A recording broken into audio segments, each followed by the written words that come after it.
दोस्तों ईरान ने ऐलान किया है कि अब जंग शुरू हुई है। अल्लाह अकबर। ईरान के राष्ट्रपति पेज़ेश्कियान ने कहा है कि जंग अब शुरू हुई है, अब वक्त खत्म हो गया हमारी पुरानी मिसाइलों का, अब दौर शुरू हो रहा है हमारी नई मिसाइलों का।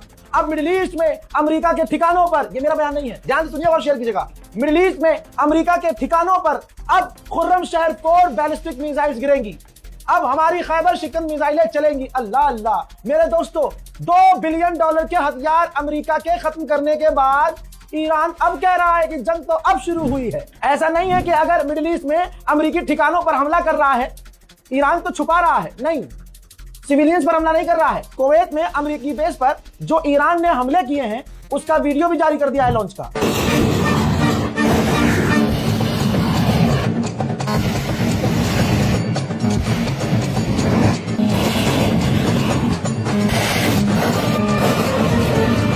जो कल तक ये कह रहे थे कि ईरान लॉन्च नहीं कर सकता हमले, बता दूं कि इजराइल ने एक्सेप्ट किया है कि हमारा international Ben Gurion airport hit हुआ है। बेन गुरियन एयरपोर्ट पर ईरान की मिसाइल और ड्रोन हिट हुए हैं। ईरान के दूसरे इलाकों में अमेरिका इजराइल बड़ा हमला कर तो रहे हैं, लेकिन ईरान के लोग डर नहीं रहे हैं। जो मेन शहर है अमेरिका और इजराइल, वहां हमला नहीं कर रहे हैं, सब कुछ सही है। और ईरान की आवाम, भले ही ऊपर से मिसाइलें जा रही हो, नीचे से सारे मॉल्स खुले हैं, लोग वहां जो शहीद हुए हैं उनके जनाजे में जा रहे हैं, रोज़े मुबारक में जा रहे हैं, मसाजिद फुल हैं, आम लोग सड़कों पर हैं। किसी ईरानी के बच्चे को आप डरा हुआ नहीं देख सकते। देखिए,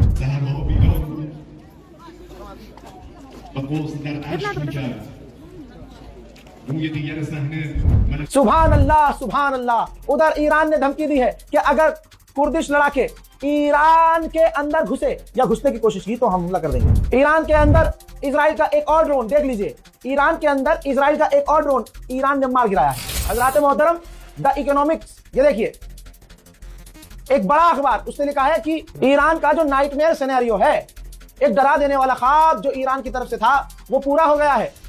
ईरान के हमलों की वजह से पूरी दुनिया पर असर हुआ है और ईरान के हमले का जो ख्वाब था वो सच हो गया है, जिसका असर सारी दुनिया पर। अब सुनिए, जैसे खैबर में भगदड़ मची थी और जैसे ये आले यहूद हमेशा से हैदर की तलवार से भागते नजर आए हैं, मेरे दोस्तों, वैसा ही अब हो रहा है। 10,000 कम से कम एक ही झटके में 10,000 यहूदियों ने इजराइल परमानेंट छोड़ दिया है। ईयू की डिफेंस चीफ ने कहा है कि यूरोपीय यूनियन को अपने डिफेंस सिस्टम बढ़ाने पड़ेंगे जो काफी कम हो गए हैं। ईरान का फाइनल सेकंड सुप्रीम लीडर नहीं चुना गया है, लेकिन बात यह है कि बातचीत चल रही है, मीटिंग हो रही है, नाम सामने आने वाले हैं।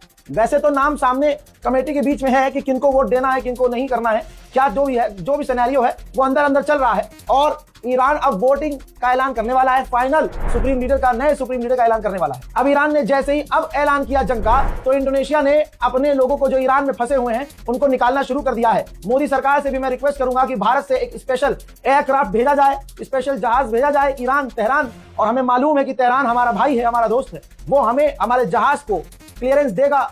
और सारी दुनिया जानती है कि डोनाल्ड ट्रंप मोदी से कितना डरता है, सारी दुनिया जानती है कि इजराइल मोदी से कितना खौफ खाता है, पैंट में इजराइल मुंह देता है, अक्सर मोदी का नाम सुनते ही नेतन्याहू हक देता है, इतना खौफ, इतना जलवा है। तो ये दोनों भी हमारे जहाज पर हमला नहीं करेंगे। और मुझे पूरा यकीन है कि जब भारत के प्रधानमंत्री मोदी रूस और यूक्रेन की जंग रुकवा सकते हैं तो ईरान कौन सी बड़ी चीज है। ये अमेरिका को, अमेरिका क्या कहता था, तू क्या है दे, आज मोदी जी भी कह सकते हैं गो गो गो गो गो। तो दोस्तों, मोदी सरकार से मैं रिक्वेस्ट करूंगा कि अपना जहाज स्पेशल ईरान भेजें और जो हमारे ईरान में, बल्कि ईरान में और इराक में जो हमारे भारतीय लोग फंसे हुए हैं उन्हें निकाले।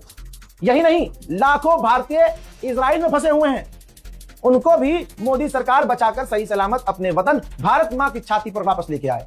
फिलहाल के लिए इस अपडेट पे ही था। रिपोर्ट को शेयर कीजिएगा। जय हिंद।